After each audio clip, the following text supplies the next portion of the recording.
नमस्कार, जी पंजाब हरियाणा हिमाचल के खास बुलेटिन 25 खबर 25 रिपोर्टर में आपका स्वागत है। आपके साथ मैं हुरीना गौरव।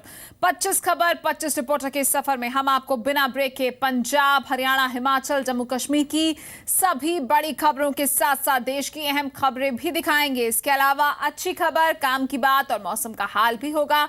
तो आप देखते रहिए देश का सबसे बड़ा न्यूज बुलेटिन 25 खबर 25 रिपोर्टर। शुरुआत पंजाब की खबर से।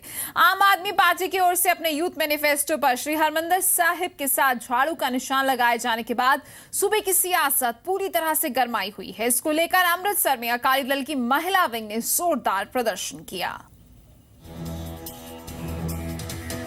अमृतसर में अकाली दल की महिला विंग ने अरविंद केजरीवाल का पुतला जलाकर प्रदर्शन किया। आम आदमी पार्टी के यूथ मैनिफेस्टो को लेकर पंजाब में मचे सियासी घमासान के बीच अमृतसर में भी विरोध प्रदर्शन देखने को मिला। यहां अकाली दल की महिला कार्यकर्ताओं ने केजरीवाल के पुतले के साथ जुलूस निकाला। दिल्ली के मुख्यमंत्री के खिलाफ नारेबाजी करते हुए अकाली कार्यकर्ताओं ने केजरीवाल के पुतले को आग के हवाले किया और भविष्य में पंजाब का दौरा करने की सूरत में केजरीवाल का विरोध करने का ऐलान किया है।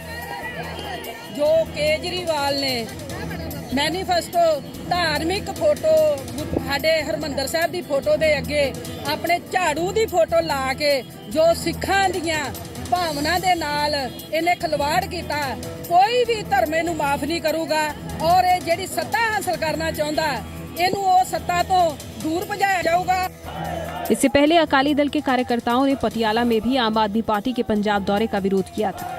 यूथ मैनिफेस्टो में श्री गुरु ग्रंथ साहिब की तस्वीर के साथ आम आदमी पार्टी ने अपना चुनाव चिन्ह दिखाया था, जिसकी बीजेपी, अकाली दल और कांग्रेस ने जमकर निंदा की थी। अकाली कार्यकर्ताओं ने भविष्य में भी अरविंद केजरीवाल के पंजाब दौरे का विरोध करने की चेतावनी दी है। अमृतसर से राजन गोसाई, जी मीडिया। वहीं जालंधर में भी आम आदमी पार्टी के खिलाफ बीजेपी वर्करों ने रोष जताया और डीसी को ज्ञापन सौंपा। जालंधर में पंजाब बीजेपी कार्यकर्ताओं ने आम आदमी पार्टी के खिलाफ कार्रवाई करते हुए डिप्टी कमिश्नर को ज्ञापन सौंपा है। यूथ मैनिफेस्टो को लेकर विवादों में घिरी आम आदमी पार्टी के खिलाफ बीजेपी कार्यकर्ताओं ने जालंधर में मोर्चा खोला। पार्टी कार्यकर्ता बीजेपी जिला प्रधान के नेतृत्व में डीसी दफ्तर पहुंचे, जहां जिला उपायुक्त को ज्ञापन सौंपकर श्री गुरु ग्रंथ साहिब की तस्वीर के साथ चुनाव चिन्ह दिखाने वाली आम आदमी पार्टी की शिकायत की। बीजेपी कार्यकर्ताओं ने जिला उपायुक्त से आम आदमी पार्टी नेताओं के खिलाफ कार्रवाई की मांग की है। बीजेपी का दावा है कि आम आदमी पार्टी के नेताओं को न तो पंजाब की समझ है और न ही सियासी समझदारी। आप पार्टी पंजाब आ रही है, कहने तो कह रही मैं राजनीतिक हाँ, पर राजनीति वाली कोई भी सूझबूझ उन्होंने नेतावां दे विच नज़र नहीं आउंदी। जिवें कि किस तरीके की ये सोच है, किस तरीके की वो साजिश करने लिए पंजाब आना चाहते हैं, वो असीं अज डीसी साहब नूं मैमोरेंडम दे के आए हैं। इससे पहले पटियाला और दिल्ली में अकाली दल कार्यकर्ता भी विरोध प्रदर्शन कर चुके हैं, जबकि आम आदमी पार्टी का दावा है कि आशीष खेतान माफी मांग चुके हैं और विरोधी सियासी दल अवसरवादी राजनीति कर रहे हैं। आम आदमी पार्टी लगातार सफाई देने में जुटी है, जबकि विरोधी सियासत करने का कोई भी मौका नहीं छोड़ रहे। जालंधर से राजीव वधवा, जी मीडिया। मुख्यमंत्री सरदार प्रकाश सिंह बादल के संगत दर्शनों का सिलसिला जारी है। इस मुहिम के तहत मुख्यमंत्री ने आज रोपड़ के ख्वासपुर, लोधीमाजरा और घनौली के गांव में लोगों की समस्याएं जानी और उनका हल भी निकाला। पंजाब के मुख्यमंत्री सरदार प्रकाश सिंह बादल गुरदासपुर के बाद रोपड़ में संगत दर्शन कर रहे हैं। मुख्यमंत्री प्रकाश सिंह बादल ने रोपड़ में 2 दिवसीय संगत दर्शन की शुरुआत की। इस दौरान मुख्यमंत्री ने 4 जगहों पर संगत दर्शन किए, जिसके तहत सीएम बादल ने आम लोगों की समस्याएं सुनी और विकास के लिए ग्रांट दी। वहीं मुख्यमंत्री ने किसानों की फसलों की बीमा से जुड़ी केंद्र की योजनाओं को लेकर भी स्थिति स्पष्ट की। मुख्यमंत्री ने बताया कि राज्य सरकार ने कुछ बदलाव की सिफारिश करके केंद्र को भेजा है और उसके बाद ही योजना को लागू करते हुए किसानों के नुकसान की भरपाई की जाएगी। जिस किसान का नुकसान हुए उन्होंने बीमा का फसल का नुकसान पूरा दिता जाए और ये किसान पैसे नहीं दे सकते, इसका को हल करना चाहिए। आपको बता दें कि मुख्यमंत्री बादल कई बार किसानों को मुनाफे का सौदा बनाने पर जोर देते रहे हैं। इसके लिए उन्होंने कई बार केंद्र से अहम रोल अदा करने की अपील भी की है। मुख्यमंत्री ने बताया कि किसानों की फसल से जुड़ी बीमा योजना को कुछ बदलाव के तहत वापस केंद्र को भेजा गया है। रोपड़ से विजय कपूर के साथ बलदेव शर्मा, जी मीडिया। पंजाब कांग्रेस की नवनियुक्त इंचार्ज आशा कुमारी ने दावा किया है कि पंजाब में होने वाले आगामी विधानसभा चुनावों में कांग्रेस की ही सरकार बनने जा रही है। पंजाब कांग्रेस प्रभारी आशा कुमारी का कहना है कि सूबे में कांग्रेस रेस में नहीं है, क्योंकि कांग्रेस तो राज्य में सरकार बनाने जा रही है। पंजाब कांग्रेस प्रभारी आशा कुमारी नई जिम्मेदारी संभालते ही एक्शन में आ गई हैं। उन्होंने सूबे में कांग्रेस कार्यकर्ताओं और नेताओं से रूबरू होने की रूपरेखा तैयार कर ली है, जिसके तहत आशा कुमारी सूबे के सभी जिलों का दौरा करेंगी, ताकि ग्रास रूट लेवल पर पार्टी की स्थिति और कार्यकर्ताओं की उम्मीदों का पता लगाया जा सके। साथ ही लोगों को कांग्रेस की नीतियों से वाकिफ करेंगी। जिला स्तर पे डीसीसीज के साथ और कार्यकर्ताओं के साथ मिलने का कार्यक्रम हम बना रहे हैं। इसी महीने चालू करेंगे। अभी हमारा एक 45 डेज़ का कार्यक्रम चल रहा है, जो कि सभी सीनियर लीडर्स जिसको एड्रेस कर रहे हैं। ये पठानकोट की साइड से चालू हुआ था और सबके पूरे के पूरे जितने ब्लॉक्स हैं और हल्के हैं उसमें ये कार्यक्रम चल रहा है। आशा कुमारी ने विरोधियों को बता दिया है कि कांग्रेस पंजाब में रेस में नहीं है। चौंकिए मत, उनका दावा है कि कांग्रेस पंजाब में सरकार बनाने जा रही है, यानी विरोधी सियासी दल उनके आसपास नहीं है। साथ ही उन्होंने आम आदमी पार्टी को भी निशाने पर लिया है। साहब की फोटो के साथ आप झाड़ू की फोटो लगाएंगे तो ये आपकी जो कि आम आदमी की जो मानसिकता है उसको दर्शाता है कि उनको रिस्पेक्ट ही नहीं है, नॉलेज ही नहीं है, वो पंजाब के बारे में कुछ जानते ही नहीं है। वो पंजाब में वो आउटसाइडर्स हैं, बाहर से लोग जो हैं वो जाकर के अपनी बात रखना चाहते हैं। पंजाब के लोग कभी उनको एक्सेप्ट भी नहीं करेंगे और माफ़ भी नहीं करेंगे। आशा कुमारी के पंजाब कांग्रेस प्रभारी बनते ही विपक्ष ने उन्हें निशाने पर ले लिया था, लेकिन अब आशा कुमारी उन्हें निशाने पर लेने लगी हैं। पंजाब कांग्रेस प्रभारी ने इसी महीने राज्य के सभी जिलों का दौरा करने का ऐलान किया है। पंकज कपाही, जी मीडिया, दिल्ली। संत डडरियावाले पर हुए हमले की जांच सीबीआई से कराई जाए, इसको लेकर हाई कोर्ट में सीबीआई ने कहा कि ये मुद्दा इंटरस्टेट का नहीं है और सीबीआई के पास पहले से ही वर्कलोड है। फिर भी अगर कोर्ट सीबीआई को जांच देती है तो सीबीआई तैयार है। उधर अपना जवाब दाखिल करने के लिए पंजाब सरकार और पंजाब पुलिस ने हाई कोर्ट से वक्त मांगा है। ਰਣਜੀਤ ਸਿੰਘ ਢੱਡਰੀਆਵਾਲੇ ਤੇ ਹੋਏ ਹਮਲੇ ਦੀ ਜਾਂਚ ਸੀਬੀਆਈ ਤੋਂ ਕਰਾਉਣ ਦੇ ਮਾਮਲੇ ਦੇ ਵਿੱਚ ਪੰਜਾਬ ਤੇ ਹਰਿਆਣਾ ਹਾਈ ਕੋਰਟ ਦੀ ਅੱਜ ਸੁਣਵਾਈ ਹੋਈ ਹੈ ਔਰ ਇਸ ਮਾਮਲੇ ਦੇ ਵਿੱਚ ਅੱਜ ਪੰਜਾਬ ਸਰਕਾਰ ਔਰ ਪੰਜਾਬ ਪੁਲਿਸ ਨੇ ਜਵਾਬ ਦੇਣ ਦੇ ਲਈ ਸਮਾਂ ਮੰਗ ਲਿਆ। ਹਾਲਾਂਕਿ सीबीआई ने आज अपना रिप्लाई जरूर फाइल किया है और इस सीबीआई ने साफ किया है कि इस मसले के विच कोई भी इंटरस्टेट रैमिफिकेशंस नहीं है। इसी कारण फिलहाल यह मामला जोड़ा है सीबीआई को फिलहाल नहीं दिता जाना चाहिए है। लेकिन अगर हाई कोर्ट चाहती है कि इस मामले की जांच सीबीआई करे तो सीबीआई इस मामले की जांच जरूर कर सकती है। लेकिन फिलहाल जोड़ा है इस मामले को सीबीआई को नहीं दिता जाना चाहिए, क्योंकि इंटरस्टेट रैमिफिकेशंस इस मामले के विच बिल्कुल नहीं है। और इसी कारण फिलहाल जोड़ा है हुण फिलहाल पंजाब सरकार और पंजाब पुलिस ने जवाब देने के लिए जोड़ा है समा मांग लिया और इस केस की सुनवाई जी है 15 सितंबर तक जी टल चुकी है। लेकिन हुण फिलहाल यही देखना रहेगा कि पंजाब सरकार और पंजाब पुलिस की कुछ जवाब देगी। लेकिन सीबीआई ने अपना जोड़ा स्टैंड है क्लीयर कर दिता है कि जेकर हाई कोर्ट चाहती है तो सीबीआई इंक्वायरी कर सकती है। लेकिन फिलहाल की कड़ी के सीबीआई इंक्वायरी जोड़ा है नहीं दी जानी चाहिए, क्योंकि कोई भी इंटरस्टेट रैमिफिकेशंस नहीं है। कैमरा पर्सन अश्विनी के नाल स्नेहा शर्मा, जी मीडिया, चंडीगढ़।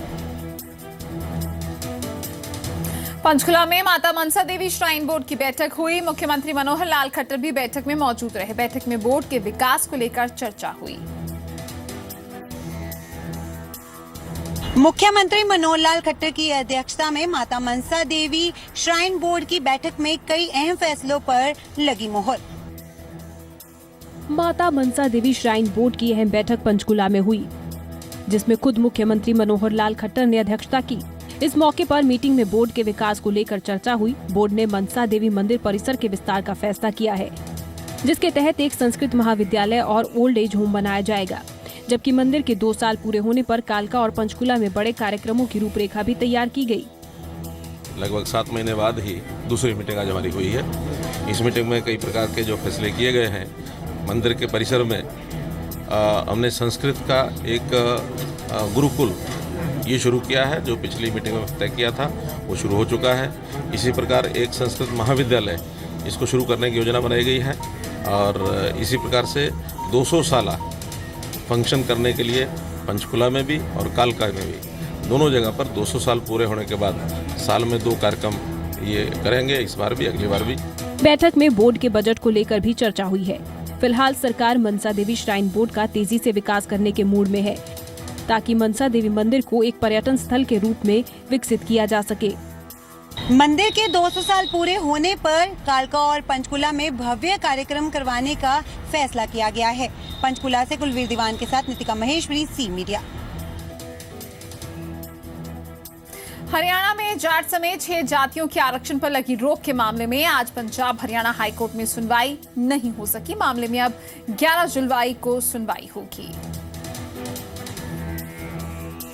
जाट आरक्षण मामले में आज भी कोई राहत नहीं मिल पाई है और हाईकोर्ट ने फिलहाल इस मामले की सुनवाई जो है वो 11 जुलाई तक स्थगित कर दी है। हालांकि आज काफी दिनों बाद ये मामला हाईकोर्ट में लगा था, लेकिन कोर्ट ने फिलहाल इस मामले की सुनवाई जो है वो सिंपली एडजर्न कर दिया, यानी कि स्थगित कर दिया है। हालांकि हरियाणा सरकार जो है इस मामले में अपनी दलीलें जो है पिछली तारीख पर शुरू कर चुकी है और अपनी दलीलों में हरियाणा सरकार ने यही कहा था कि अगर सरकार, किसी भी प्रदेश की सरकार ये समझती है या उसके ओपिनियन में ये है कि किसी भी जात को प्रॉपर्ली रिप्रेजेंट नहीं किया गया है, तो सरकार जो है वो उस जात को जो है ज्यादा रिप्रेजेंटेशन दे सकता है और 50% जो सीलिंग है रिजर्वेशन की उसे भी जो है ऊपर तक किया जा सकता है। और साथ ही ये भी दलील दी गई थी कि अगर तमिलनाडु में 69% रिजर्वेशन हो सकती है तो हरियाणा सरकार में क्यों नहीं। जाट आरक्षण वाला जो केस था बेसिकली 7 तारीख में निश्चित हुआ था सुनवाई के लिए, लेकिन 7 तारीख को छुट्टी होने की वजह से आज लिस्ट में कोर्ट में जो वर्क था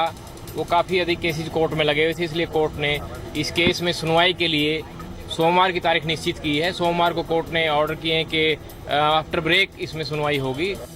फिलहाल आज जो है कोई भी सुनवाई जो है ज्यादातर नहीं हो सकी है, सिंपली एडजर्न हुआ है मामला और इस मामले की सुनवाई 11 जुलाई तक स्थगित कर दी गई है और उसके बाद ही अब जो है 11 जुलाई को सरकार अपनी हियरिंग जो है सरकार अपनी दलीलें फिर से शुरू करेगी और यही देखना रहेगा कि जो रोक लगाई गई है हाईकोर्ट की तरफ से वो हट सकेगी या नहीं। कैमरा पर्सन अश्विनी के साथ नेहा शर्मा, जी मीडिया, चंडीगढ़। हरियाणा रोडवेज कर्मचारी यूनियन एक बार फिर सरकार को घेरने की तैयारी में है। कर्मचारी नेता अपनी मांगों को पूरा करवाने के लिए सरकार पर दबाव बनाने की रणनीति तैयार कर रहे हैं। हरियाणा रोडवेज संयुक्त कर्मचारी संघ एक बार फिर सरकार को घेरने की तैयारी में है। रोडवेज कर्मचारी नेता एक बार फिर अपनी मांगे मनवाने के लिए सरकार पर दबाव बनाने की रणनीति तैयार कर रहे हैं। हिसार रोडवेज कर्मचारी यूनियन ने सरकार पर वादा खिलाफी का आरोप लगाया है। साथ ही उन्होंने सरकार के खिलाफ मोर्चा खोलने की बात कही है।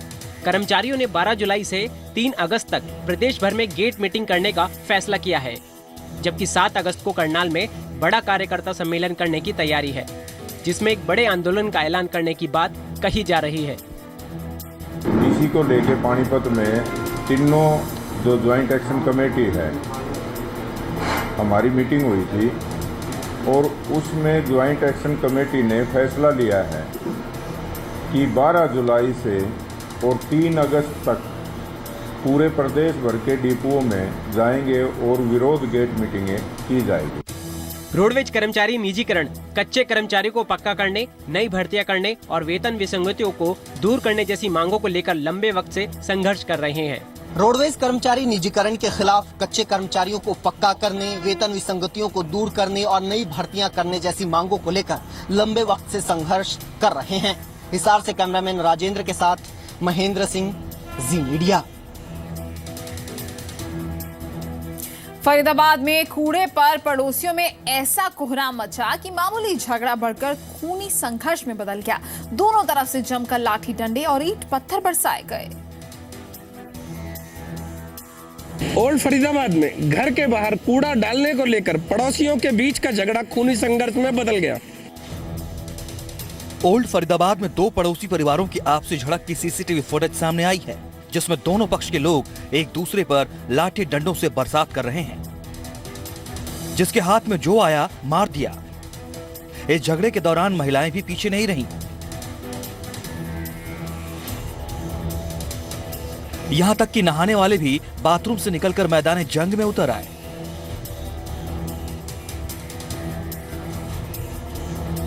हालांकि इस दौरान पालतू कुत्ते ने लड़ाई का पूरा मजा लिया।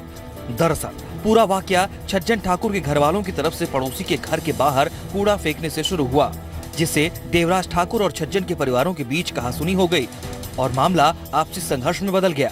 झगड़ा इतना भयंकर था कि शांत करवाने आए पड़ोसियों को भी चांटे खानी पड़ी और पुलिस तो पूरे झगड़े में मूक दर्शक बनकर देखती ही रह गई। पुलिस ने झगड़े में चोटिल हुए दोनों पक्षों के लोगों का मेडिकल करा दिया है और मामले की जांच कर रही है। मामूली कहासुनी से झगड़े में तब्दील हुआ ये वाकया उनके लिए सबक है, जो जरा सी बात पर आपा खो बैठते हैं। मामले का रोचक पहलू ये है कि पुलिस इस सारे मामले में मूक दर्शक बनी रही। फरीदाबाद से विनोद मित्तल, जी मीडिया। सिरसा की एक नन्ही परी ने कुछ ऐसा कर दिखाया है कि बड़े बड़ों को वहां तक पहुंचने में सालों लग जाते हैं। आइए आपको भी मिलवाते हैं इस हरियाणा की अनोखी बिटिया से। सिरसा की रुझान चौधरी सबसे छोटी राइटर का खिताब अपने नाम करने के बाद गिनीज बुक्स ऑफ रिकॉर्ड में अपना नाम दर्ज करवाना चाहती है। सिरसा की एक नन्ही परी ने कच्ची उम्र में अपनी लेखनी से वो मुकाम हासिल कर लिया है जो अच्छे नहीं कर पाते। रुझान चौधरी महज 9 साल की है। इसके बावजूद उसने एक काव्य संग्रह लिखने का कारनामा कर दिखाया है। उसके इस हुनर ने देश विदेश में उसे सम्मान दिलाया है और देश प्रदेश का नाम रोशन किया है। रुझान ने ये हुनर अपने पंजाबी साहित्यकार दादाजी से सीखा है, जिसके कायल हरियाणा पंजाब के कई साहित्यकार हैं। मुझे दादू से प्रेरणा मिली। मैंने अपनी कविताओं की लिखी है नन्हे पंखों की उड़ान, और सिरसा के सारी कवियों की एक बुक है, उसमें भी मेरी 3 कविताएं हैं। मुझे इंडिया बुक ऑफ रिकॉर्ड्स में अवार्ड मिला है और भी बहुत सारी जगह में मुझे अवार्ड मिल चुके हैं। 9 साल की उम्र में नन्हे पंखों की उड़ान लिखकर बेटी बचाओ बेटी पढ़ाओ के अभियान को चरितार्थ कर दिखाया है। रुझान अपने हुनर के दम पर कई सम्मान अपने नाम कर चुकी है। वहीं माता पिता चाहते हैं कि सरकार रुझान के टैलेंट को और आगे बढ़ाने में मदद करे।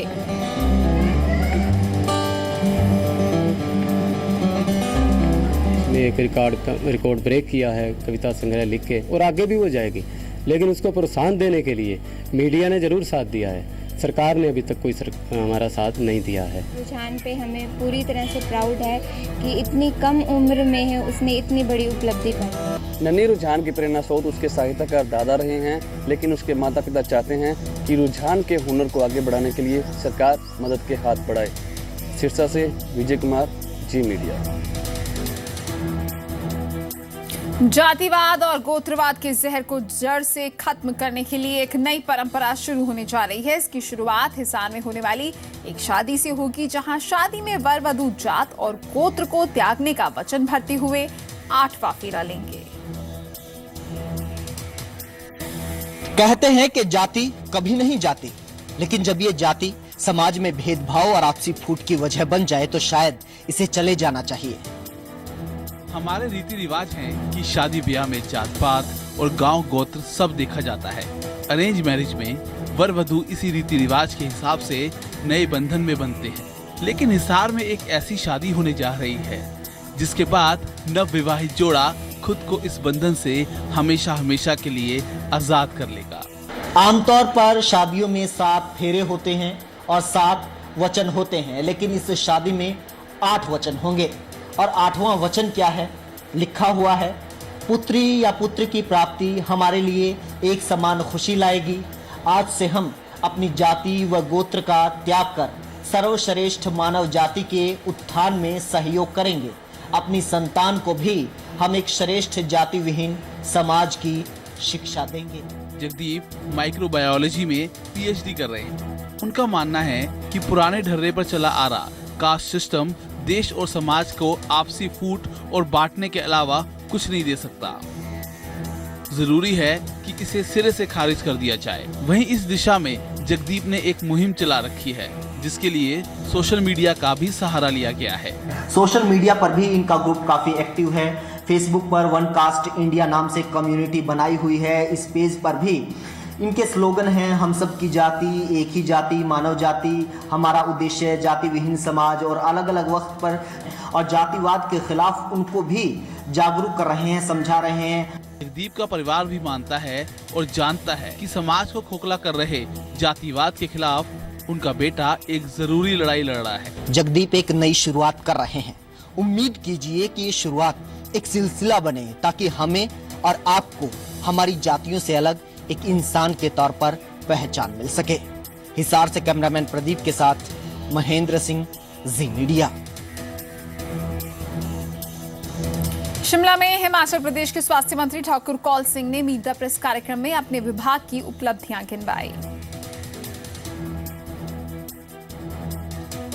हिमाचल प्रदेश के स्वास्थ्य मंत्री ठाकुर कौल सिंह ने मीट द प्रेस कार्यक्रम के तहत अपने विभाग की उपलब्धियां गिनाई। हिमाचल के स्वास्थ्य मंत्री ठाकुर कौल सिंह शिमला में मीट द प्रेस कार्यक्रम के तहत पत्रकारों से रूबरू हुए। इस मौके पर उन्होंने दावा किया कि मौजूदा सरकार ने स्वास्थ्य के क्षेत्र में बेहतरीन काम किया है। अपनी दलील के समर्थन में उन्होंने आंकड़े भी गिनाए। उन्होंने बताया कि अब तक सूबे में 135 स्वास्थ्य संस्थाएं खोली हैं। स्वास्थ्य मंत्री ने प्रदेश के ग्रामीण इलाकों में स्वास्थ्य सेवाओं का लेवल सुधारने और विस्तार करने की बात कही है। 28 संस्थाएं खोली हमने 5 साल, अभी 3.5 साल में 135 स्वास्थ्य संस्थाएं जो है हिमाचल प्रदेश के अंदर खोली गई है। बिस्तरों की संख्या बढ़ाई गई है। इक्विपमेंट और मशीनरी लेटेस्ट जो है हिमाचल प्रदेश में खरीदी गई है। और हमारी कोशिश है कि ग्रामीण स्तर पर जो स्वास्थ्य सेवाओं को सुदृढ़ किया जाए, क्योंकि हिमाचल प्रदेश में 90% लोग जो है ग्रामीण क्षेत्रों में रहते हैं, सिर्फ 10% लोग जो है शहरी क्षेत्रों में रहते हैं। शहरी क्षेत्रों में स्वास्थ्य की अच्छी सुविधाएं हैं। हम ग्रामीण क्षेत्रों में भी स्वास्थ्य सेवाओं को सुदृढ़ कर रहे हैं।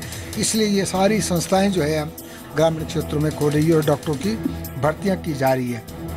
ठाकुर कौल सिंह राजस्व विभाग का कार्यभार भी संभाल रहे हैं, इसलिए उन्होंने मीट द प्रेस कार्यक्रम में राजस्व मंत्रालय की उपलब्धियां भी गिनाई। अगर आप राजस्व विभाग की बात करें तो हमने, आप जानते हैं, अभी लगभग 9 एसडीएम के दफ्तर हिमाचल प्रदेश में नए खुले हैं। हमने 12 जो है उप तहसीलों का दर्जा बढ़ा करके पूरी तहसील का दर्जा दिया गया है। और हमने नई जो सब तहसीलें हैं, उप तहसीलें, 29 उप तहसीलें हिमाचल प्रदेश में हमने खोली है। उन्होंने डॉक्टरों और पैरामेडिकल स्टाफ की रिकॉर्ड तैनाती का दावा भी किया है। साथ ही डॉक्टरों की कमी को दूर करने की बात भी कही है। ठाकुर कौल सिंह ने ग्रामीण इलाकों में स्वास्थ्य सुविधाओं का स्तर सुधारने के लिए काम करने की बात कही है। मोहित प्रेम शर्मा, जी मीडिया, शिमला। आम आदमी पार्टी के एक और विधायक विवादों में हैं। देवली से एमएलए प्रकाश झारवाल पर एक महिला ने छेड़छाड़ का केस दर्ज करवाया है। दिल्ली में एक और आम आदमी पार्टी के विधायक पर महिला से छेड़खानी का मामला दर्ज किया गया है। ये मामला देवली से आम आदमी पार्टी के विधायक प्रकाश झारवाल के खिलाफ दर्ज किया गया है। ग्रेटर कैलाश थाने में मामला दर्ज किया गया है। महिला की शिकायत के मुताबिक वो पानी की संबंधित शिकायत करने के लिए जल बोर्ड के ऑफिस में ग्रेटर कैलाश आई थी, जहां पर विधायक के साथ उसकी झड़प हुई, जिसमें विधायक ने उसके साथ बदसलूकी की। आम आदमी पार्टी विधायक प्रकाश झारवाल पर लगे आरोपों के बाद बीजेपी ने हमलावर रुख अख्तियार कर लिया है। दिल्ली बीजेपी अध्यक्ष सतीश उपाध्याय और दिल्ली विधानसभा में नेता विपक्ष विजेंद्र गुप्ता ने आम आदमी पार्टी विधायक को लेकर सीएम केजरीवाल को निशाने पर लिया है। झारवाल के खिलाफ लगा है, इसमें 506, 354, 509 जान से मारने की धमकी, महिलाओं की अस्मिता के साथ छेड़छाड़ करना, उनको डराना धमकाना, कुछ लोगों ने मिलकर के उनके साथ बदतमीजी करना। अपराधी भ्रष्ट प्रवृत्ति के लोग हैं, उनको दिल्ली की जनता शीघ्र यहाँ से उखाड़ करके फेंक देगी। जो लोग इस तरह की असुरक्षा महिलाओं के प्रति फैला रहे हैं, उन पर सख्त से सख्त कार्रवाई होनी चाहिए। दक्षिणी दिल्ली के देवली में प्रकाश झारवाल विधायक हैं। झारवाल एमएनसी में जॉब छोड़कर केजरीवाल के साथ जुड़े थे। इससे पहले भी एक विधायक पर इस तरह का मामला दर्ज हो चुका है। सबकी निगाहें इस बात पर है कि पुलिस की जांच में क्या निकल कर आता है, और अगर सचमुच ये मामला गंभीर है तो आम आदमी पार्टी के विधायक की गिरफ्तारी भी हो सकती है। कैमरामैन जैक के साथ पवन नारा, जी मीडिया, ग्रेटर कैलाश। केंद्र के साथ अधिकारों की जंग में आज केजरीवाल सरकार को सुप्रीम कोर्ट ने नसीहत दी है। बात बात पर केंद्र से टकराने वाली दिल्ली की केजरीवाल सरकार को सुप्रीम कोर्ट से तगड़ा झटका लगा है। केंद्र से अधिकारियों की लड़ाई लड़ रही दिल्ली सरकार को सुप्रीम कोर्ट से बड़ा झटका लगा है। सुप्रीम कोर्ट ने केंद्र के खिलाफ दिल्ली सरकार की अर्जी पर सुनवाई करने से मना कर दिया है।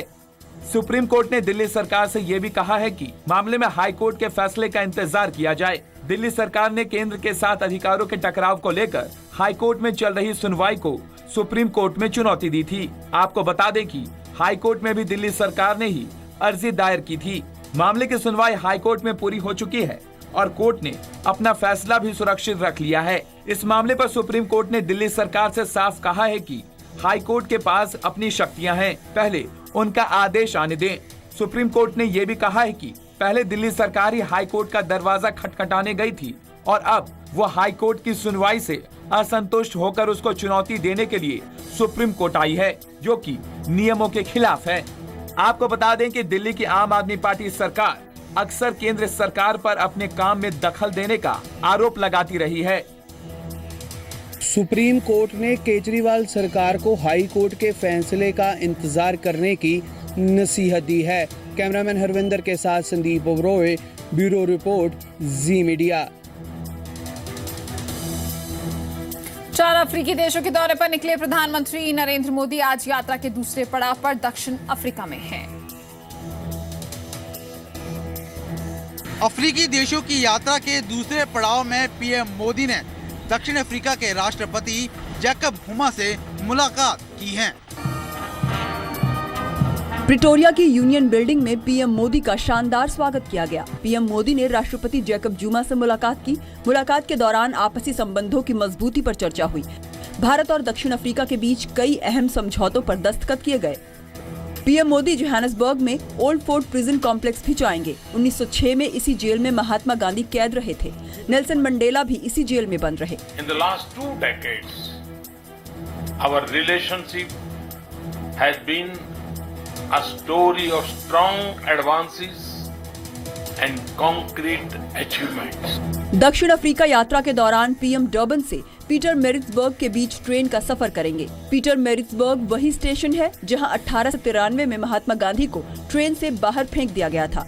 10 जुलाई को सुबह पीएम तंजानिया पहुंचेंगे। शाम को दौरे के अंतिम पड़ाव में केन्या पहुंचेंगे। भारत और दक्षिण अफ्रीका के बीच कई अहम समझौतों पर दस्तखत हुए हैं। ब्यूरो रिपोर्ट के साथ ललित शर्मा, जी मीडिया।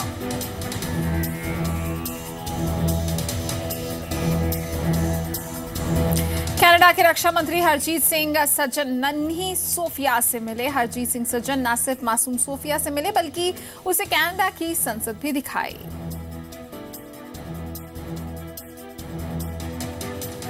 मंत्री हरजीत सिंह सज्जन को मिलने का मासूम सोफिया का सपना आखिर सच हो गया है। कनाडा की इस 2 साल की सोफिया की हसरत पूरी हो गई है। सोफिया की जिद के आगे न सिर्फ उसके माता पिता झुके बल्कि कनाडा के रक्षा मंत्री हरजीत सिंह सज्जन भी उसकी मासूम जिद को पूरा करने के लिए खुद आगे आए। मासूम सोफिया की अंगुली पकड़कर हरजीत सिंह सज्जन सबसे पहले पार्लियामेंट में लेकर गए।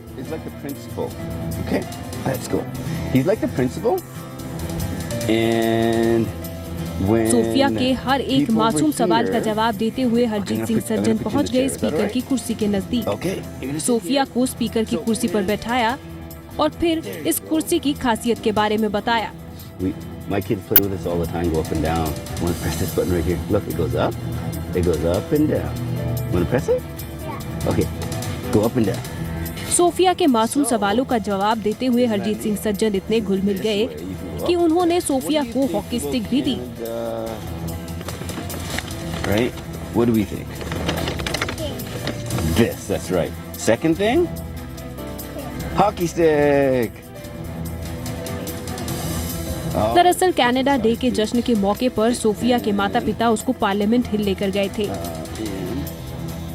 सोफिया कनाडा के रक्षा मंत्री हरजीत सिंह सज्जन से मिलना चाहती थी, लेकिन अचानक तेज बारिश की वजह से सोफिया के माता पिता को पार्लियामेंट हिल से वापस आना पड़ा। सोफिया जोर जोर से रोने लगी और रक्षा मंत्री को मिलने की जिद करने लगी।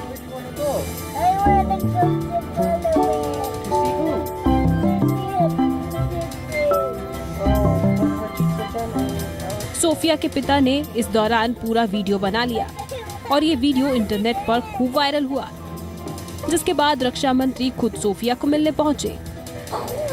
कनाडा के रक्षा मंत्री हरजीत सिंह सज्जन न सिर्फ मासूम सोफिया को मिले बल्कि अपने साथ कनाडा की संसद भी दिखाई। ब्यूरो रिपोर्ट के साथ सुमित जोशी, जी मीडिया।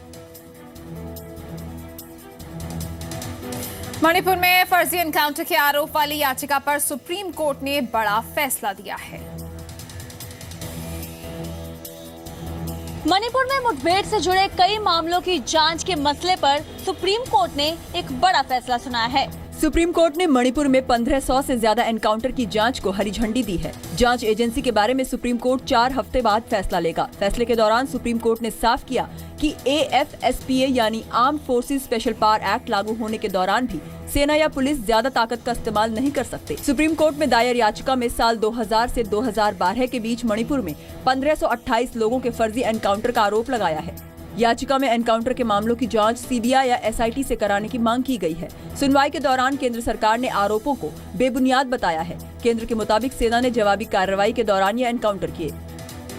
सुप्रीम कोर्ट ने अपने फैसले में साफ कर दिया है कि सेना अगर चाहे तो इस मामलों पर कोर्ट ऑफ इंक्वायरी करा सकता है। दिल्ली से महेश गुप्ता के साथ नेहा शर्मा, जी मीडिया।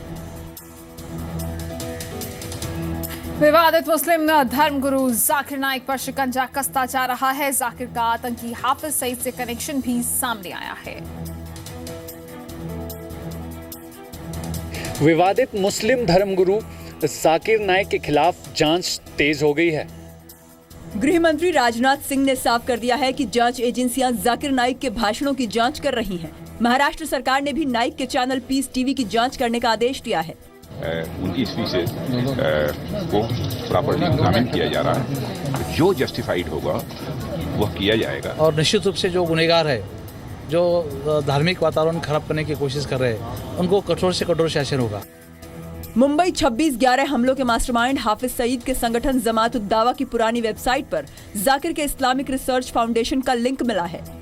जमात उद दावा का जो ये वेबसाइट है, जमात उद दावा पाकिस्तान, यहाँ पे आप देख सकते हैं जो पूरा वेबसाइट है, इसके अंदर जो है IRF के जो है लिंक्स मिले हैं। Zakir Naik Islamic research foundation का संस्थापक और अध्यक्ष है। जाकिर पर दूसरे धर्मों की निंदा कर इस्लाम का प्रचार करने का आरोप लगता रहा है। अपने भाषणों में जाकिर ने कहा था कि वो ओसामा बिन लादेन को आतंकी नहीं मानता।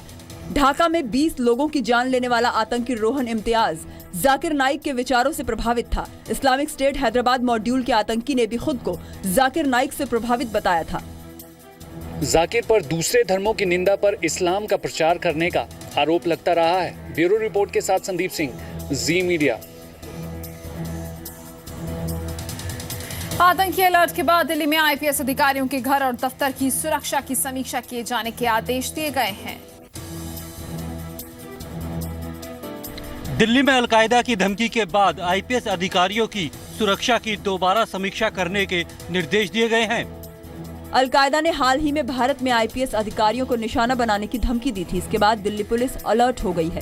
सभी IPS अफसरों, उनके दफ्तरों और घर की सुरक्षा व्यवस्था की फौरन समीक्षा करने का आदेश जारी किया गया है। साथ ही दिल्ली के सभी पुलिस थानों और अधिकारियों को भी अलर्ट रहने को कहा गया है। जहाँ तक पुलिस का सवाल है, हम लोग एंटी सोशल और क्रिमिनल एलिमेंट से डील करते हैं और हमारी अपनी सुरक्षा इंश्योर करना ये हमारा कर्तव्य है। भारतीय उपमहाद्वीप में अलकायदा चीफ मौलाना आसिम उमर ने अपने समर्थकों को IPS अधिकारियों पर हमले के लिए उकसाया है। केंद्रीय खुफिया एजेंसी भी मौलाना आसिम उमर की इस धमकी की पुष्टि कर चुकी है। अलकायदा ने हाल ही में दिल्ली में IPS अधिकारियों को निशाना बनाने की धमकी दी थी। प्रमोद शर्मा, जी मीडिया, दिल्ली। अमेरिका में अश्वेत लोगों पर पुलिस की ज्यादती के खिलाफ प्रदर्शन हिंसक हो गया। टेक्सास में प्रदर्शनकारियों की फायरिंग में 5 पुलिस वालों की मौत हो गई। अमेरिका के टेक्सास में अश्वेत लोगों के खिलाफ जाति के विरोध में प्रदर्शन हिंसक हो गया। टेक्सास के डलस शहर में अश्वेतों के एनकाउंटर के खिलाफ प्रदर्शन चल रहा था। इसी दौरान भीड़ में शामिल 2 लोगों ने पुलिस पर फायरिंग शुरू कर दी। फायरिंग में घायल 6 पुलिस वालों की हालत गंभीर है। चश्मदीदों के मुताबिक हमलावरों में से एक ने बुलेट प्रूफ जैकेट पहनी थी। पुलिस ने एक हमलावर को मार गिराया। अमेरिका के राष्ट्रपति बराक ओबामा ने प्रदर्शनों पर चिंता जाहिर की है। साथ ही पुलिस की कार्रवाई पर भी सवाल उठाए हैं। When incidents like this occur,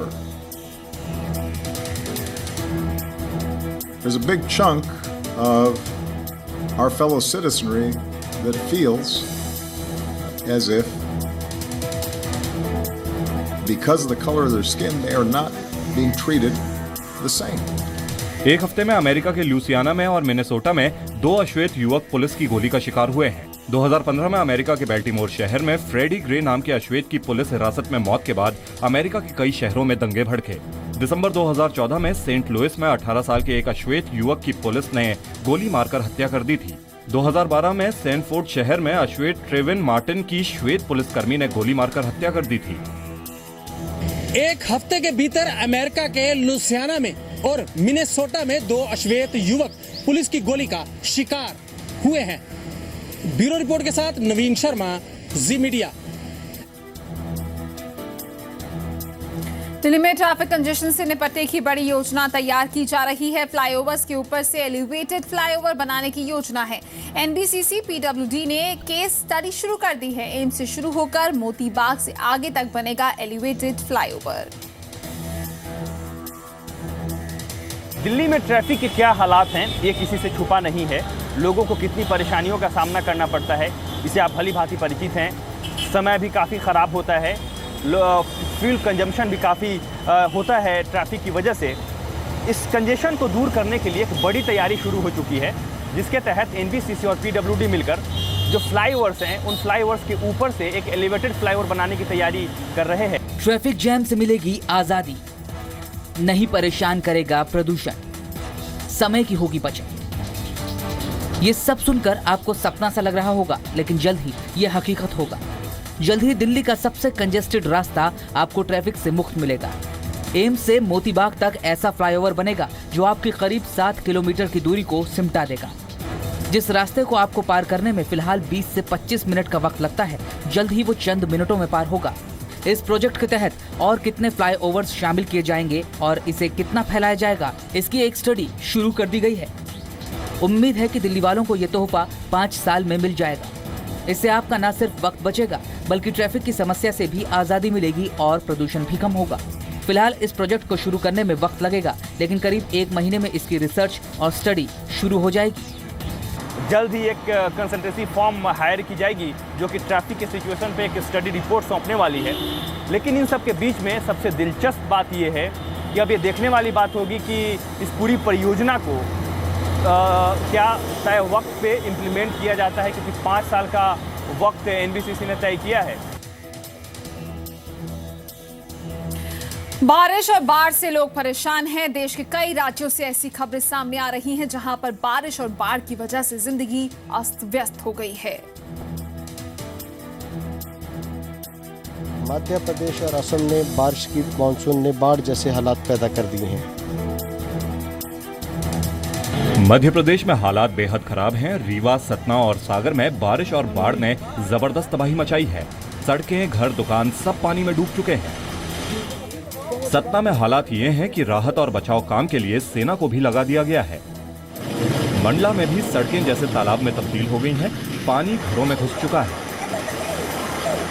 Tikamgarh जिले में पिछले 30 घंटे से लगातार हो रही बारिश के चलते जिले का संपर्क सागर, ललितपुर और छतरपुर से टूट चुका है। बारिश और बाढ़ से असम के गुवाहाटी में भी हालात बेहद खराब हैं। सड़कें पूरी तरह से डूब चुकी हैं। लोग पानी में डूबकर आने जाने को मजबूर हैं। असम के 7 जिलों में बाढ़ से करीब 90,000 लोग प्रभावित हुए हैं। बाढ़ की वजह से 6,000 हेक्टेयर से ज्यादा की फसल बर्बाद हो चुकी है। लगातार बारिश की वजह से ब्रह्मपुत्र नदी कई जिलों में खतरे के निशान से ऊपर बह रही है। हालांकि दिल्ली में पड़ी बारिश से लोगों ने राहत की सांस जरूर ली है। ब्यूरो रिपोर्ट के साथ जसविंदर बब्बर, जी मीडिया। रियो ओलंपिक में कुश्ती में पहली बार भारत 98 किलो वर्ग में शामिल हो रहा है और भारत को क्वालिफाई करवाने वाला हरियाणा का खिलाड़ी हरदीप सिंह है। हरदीप का लक्ष्य ओलंपिक में गोल्ड मेडल है। 98 किलो वेट के लिए हमारे साथ पहलवान हैं, इनसे बात करते हैं। सर, हरियाणा के छोटे से गांव से आप आते हैं, आज ओलंपिक तक का सफर की शुरुआत जब हुई तो कई कठिनाइयां आई होंगी, आज आप ओलंपिक जा रहे हैं। हाँ जी, शुरू में कठिनाइयाँ तो आती हैं, जितनी वो गांव में हमारा तो जींद गांव है, जींद के पास गांव है, इतनी सुविधा नहीं है गांव में। मैं उस एरिया उस गांव का तो एकला पहलवान हूँ और कोई पहलवान नहीं है वहाँ पे। ज़्यादा कबड्डी का शौक है तो फिर हमारे पास हमारे जींद के पास एक निरानी गांव है, उसमें खेल का ज़्यादा शौक और उसमें कुश्ती सीखी मैंने और यहाँ तक पहुँचा हूँ। आपका पूरा गांव ही नहीं पूरा देश अब इंतजार कर रहा है कि आप ओलंपिक में मेडल लेकर आएंगे। किस तरह से तैयारियां हैं और क्या माने कि गोल्ड इस बार जो है 98 किलो में दिल्ली इंडिया के लिए आएगा? देखो तैयारी तो मेरा काम है मेहनत करना और तैयारी करना। तैयारी में कोई कमी नहीं है, तैयारी अच्छी की हुई है और मेडल तो एक ही होता है, मेडल तो गोल्ड ही अच्छा होता है, तो गोल्ड ही लेके आएंगे। मुश्किलें अभी तक क्या कुछ आई जब आपने शुरुआत की थी और अब, क्योंकि एसोसिएशन पूरी आपके साथ है, पूरी तरह से तैयारियां देखने को मिल रही हैं? हाँ जी, सभी एसोसिएशन और तैयारियों में कोई मुश्किल अब तो कोई मुश्किल नहीं है। शुरू में तो मुश्किलें आती हैं, जैसे खुराक की भी और भी कई बड़ी दिक्कतें आती हैं, तो अब पूरी तरह फिट है, कोई दिक्कत नहीं है। ओलंपिक में मेडल आपके लिए कितना मायने रखता है? ओलंपिक में तो मेरे लिए बहुत बड़ा महत्व है, बहुत बड़ा मायने है, इससे ऊपर और कोई मेडल नहीं है। नर्वस हैं, खुशी है, किस तरह से अभी आप ओलंपिक में जाने वाले हैं? हाँ जी, और खुशी है जी। ये ग्रीको रोमन में पहली बारी में 98 किलो में आज तक कोई भी पहलवान क्वालिफाई नहीं किया है, तो इस बार मैं जा रहा हूँ, बहुत खुशी है।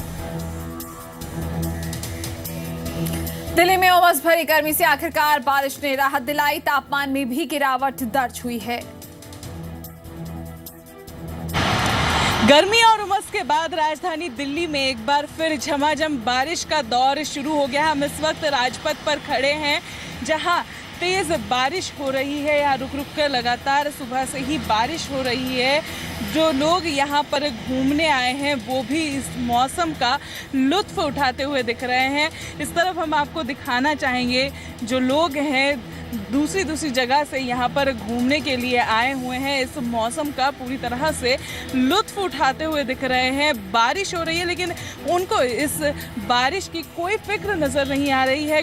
गर्मी और उमस के बाद इस मौसम का पूरी तरह से लुत्फ उठाते हुए दिख रहे हैं। कई लोग यहाँ पर खड़े होकर फोटोज़ भी क्लिक कर रहे हैं। राजपथ पर एक तरफ जहां राष्ट्रपति भवन है, दूसरी तरफ इंडिया गेट है और साथ में बारिश हो रही है, उसका पूरी तरह से लुत्फ उठाते हुए लोग दिख रहे हैं। ज़्यादा कोई परेशानी होती नहीं दिख रही है।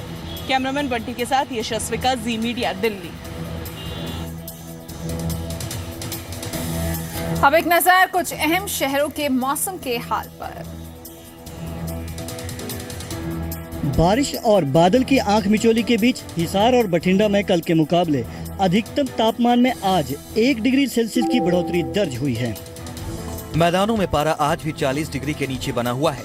सबसे गर्म रहने वाले हिसार में अधिकतम तापमान 38 डिग्री सेल्सियस दर्ज किया गया है, जबकि दिल्ली में पारा 35 डिग्री सेल्सियस रहा। वहीं गुड़गांव की बात करें तो यहां अधिकतम तापमान 36 डिग्री सेल्सियस दर्ज किया गया, जबकि सिटी ब्यूटीफुल चंडीगढ़ में पारा 31 डिग्री सेल्सियस तक लुढ़क गया है। पंजाब की बात करें तो बठिंडा में अधिकतम तापमान 38 डिग्री सेल्सियस दर्ज किया गया। वहीं पटियाला में 37 डिग्री सेल्सियस, अमृतसर में भी 37 और लुधियाना में 36 डिग्री सेल्सियस तापमान दर्ज किया गया। हिमाचल का रुख करें तो मनाली में 30 डिग्री सेल्सियस तापमान दर्ज किया गया है, जबकि शिमला में 26 और श्रीनगर में 33 डिग्री सेल्सियस तापमान दर्ज किया गया है। मनाली, शिमला और श्रीनगर के तापमान में 2 से 3 डिग्री तक की बढ़ोतरी दर्ज हुई है। ब्यूरो रिपोर्ट, जी मीडिया। और चलिए इसी के साथ 25 खबर 25 रिपोर्ट में फिलहाल इतना ही। दीजिए इजाजत, नमस्कार।